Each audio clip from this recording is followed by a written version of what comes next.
Hey everybody, it's Jim. Welcome back to my channel. I am the project manager and line editor of the Star Trek Adventures role-playing game and the Captain's Log solo role-playing game, both published by Modifius Entertainment. And I had a request. Let me see if I can find the username here. I think this was Andrew Clift sent me a message on one of my other videos and was curious to know how was I tabbing my copy of Captain's Log. We got the Captain's Log solo RPG book in not too long ago, and I wanted to highlight some of the key parts of it so that I could try to minimize my page flips while I'm playing the game. So I've got these great handy-dandy Post-its, plastic sticky Post-it notes that are in three colors, of course, red, blue, and yellow, matching the Star Trek colors, of course.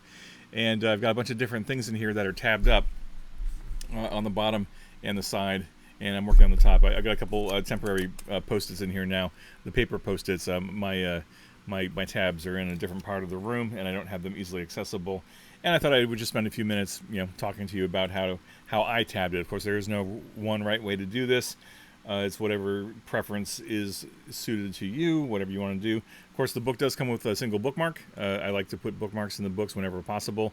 It doesn't add a whole lot to the cost, and they're so useful. Like, why wouldn't you sew in a bookmark into the book? But sometimes we do it, sometimes we don't do it. For Captain's Log, I thought it would be worthwhile to at least have one. Obviously, though, because this book is full of probability matrices, random tables, reference charts, flow charts, etc., it would be worthwhile for you to probably think about, how do I want to tab it up, and how would you want to tab your copy up and make it an even more useful tool, because it's not just a book, it's a tool, although this is certainly literature in its own right. Shamelessly, he said shamelessly, but we've had that conversation with some folks online, etc. So anyway, just wanted to go talk about this just for a little while. Again, this is just how I'm doing it, just for my purposes. You might find another way to do it. You might want to, I've heard some people are printing out specific pages from the PDF and binding those together. You can take them to a local print shop and probably get them bound with the plastic comb binders, or maybe spiral bound, or maybe just with brads, like brass brads that you poke in through the holes and fold them up like you would a script. Lots of different ways that you can change up this book and use it for your purposes.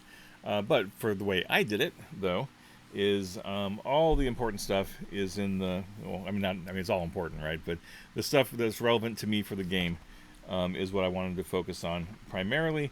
So the first tab I've got, as we go through here, is page 203, the combat flowchart. That was one of the most important ones, or one of the important ones that I wanted to make sure I tabbed. Personal combat. There's also a starship combat, a couple of flowcharts on pages 214, 215. There's a starship combat flowchart, and then a starship hit flowchart. And then there's some actions and stuff on the next page. But for Starship Combat, I decided I wanted to tab that, so I highlighted that.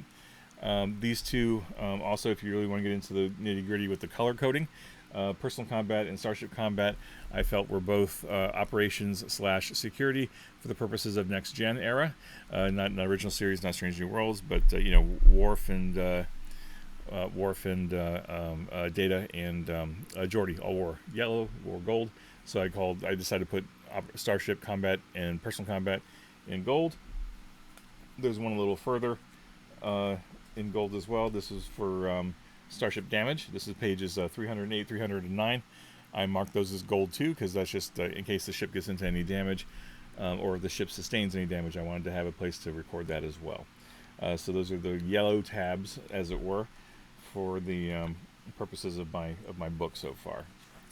Now we'll flip along here a bit to the next set of tabs. This is something I'm going to tab that I haven't yet. Right now I've just got a placeholder Post-it note for the core game loop. This is page 238, of course. This is the core game loop and the flowchart of what happens. This is an important piece because this just is a good reminder for me. How am I playing the game, right? Narrate to a task, resolve the task, or resolve the uncertainty. Narrate the results of it. Go back and narrate narrate until you get to another task. That's just a steady circle of storytelling that you can get into the habit of doing. So I'm going to tab that. I will probably tab that in probably red for command, just because it feels good. And I don't have a lot of red tabs as it is. So yeah, core game loop. On a similar note, the flow chart on page 255, generating mission types. I've got a post-it note in there for now. This is just like how to start a mission, all the different steps you need to start a mission in terms of like creating the inciting incident, the theme, the starting advantage or complication, that kind of stuff. This will be useful because like if I do a bunch of these, like one after another, I want to just get into that habit and flow of remembering how do I start a mission? What pieces do I need in place to start a mission? And then I'll get that together. So that's going to be a tab. Let's see, which page is this on? Hold on, I gotta find my sticky. Oh, well, I'm a dummy.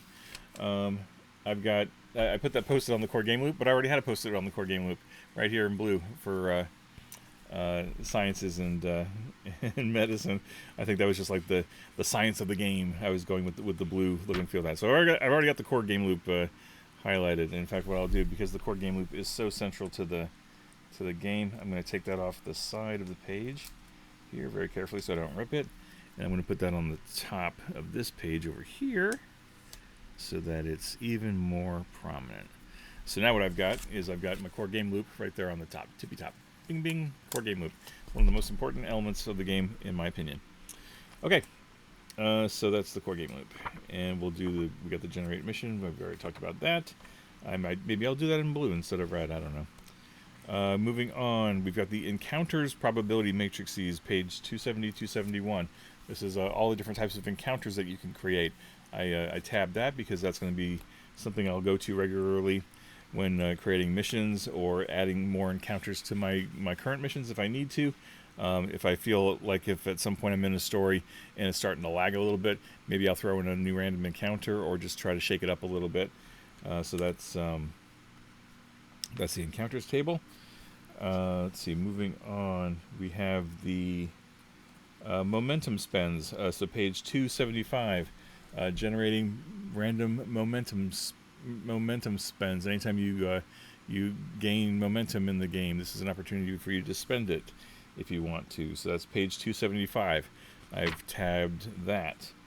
Moving on just a little bit past that, on a similar note, random threat spends. Anytime you get threat, if you want to create a random threat spend, that's page 278 is where the initial chart is, and then it's like 278 through 279, I think. Yeah, 278, 279. Yeah, that's the threat spends, 278, 279. So random threat spends I've tabbed, so that's just easy to access as well. So that's that one. Obviously, a key component of any campaign or any adventure are going to be the characters you encounter, right? So NPCs, starting on page 283. 283. I've all the NPC charts. The first table, I highlighted there, so that I could start building out NPCs if I needed to, or if nothing else, their outlook, their tactics, their motivations, their goals, etc.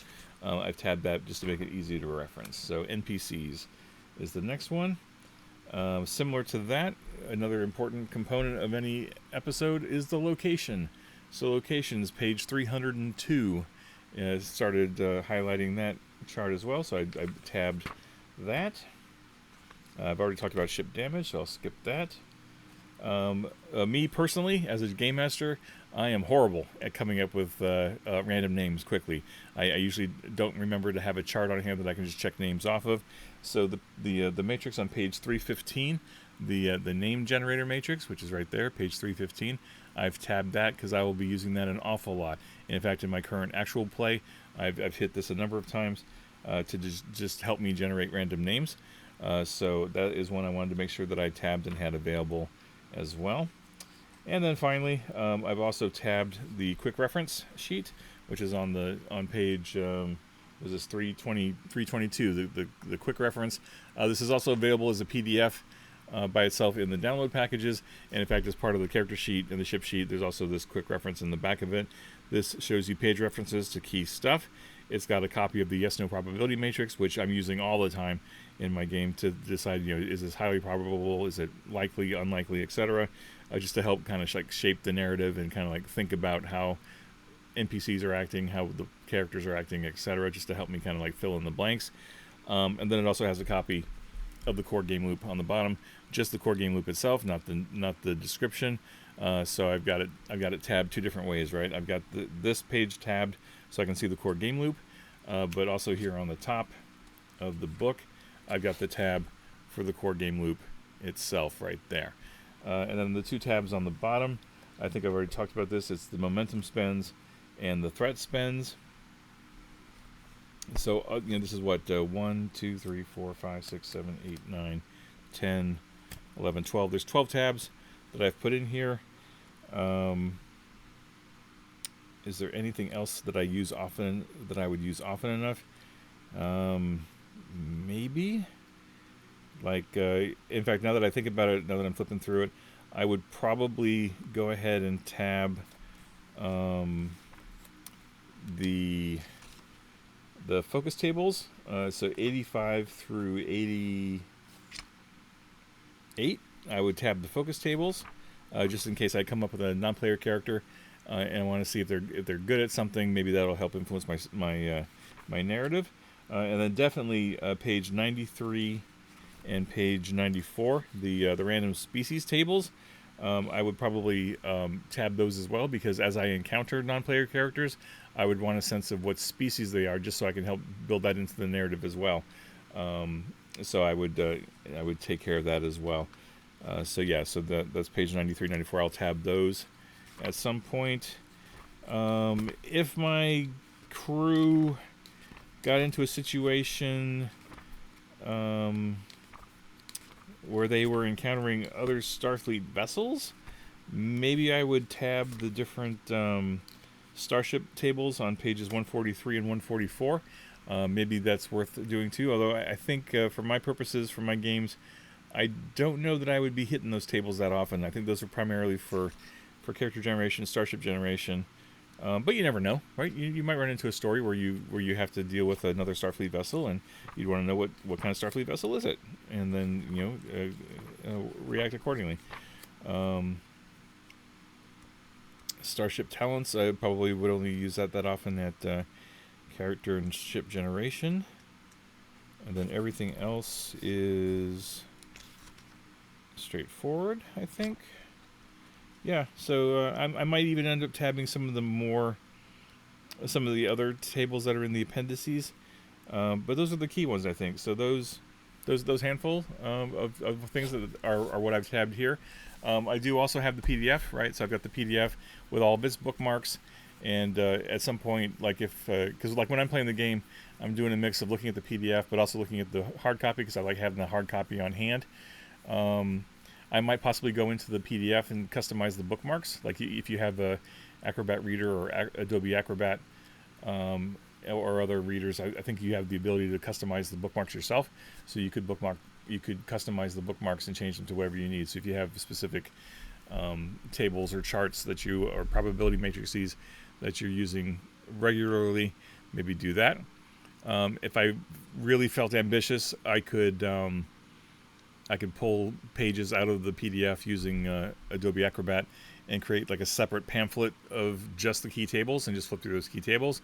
I don't know that I would bother doing that though, because A, I don't have the time, but B, it's all in the book or it's all in the PDF, so it's already there. It was just a matter of me flipping a couple pages, which is not a big deal. So anyway, that is how I'm tabbing my book. Again, no one size fits all here. If you're tabbing your book differently, I'd love to hear how you're doing it. So drop a comment down below. Tell me how you're tabbing your book, or what particular charts or tables are you tabbing that are really important. What other methods are you using to keep track of all the stuff in Captain's Log, the book, to help you facilitate gameplay? Share your ideas. Maybe somebody just needs an insight from somebody else to help push them over the edge. So hopefully you're having fun with it. Thanks so much for watching. Thanks so much for subscribing if you've subscribed already. If you want to subscribe, by all means go ahead. I'm grateful for your time and for your visitation. Gratitude to all the fans. Thanks for being here. Thanks for supporting the game. and I'm sure I'll talk to you all again real soon. Thanks.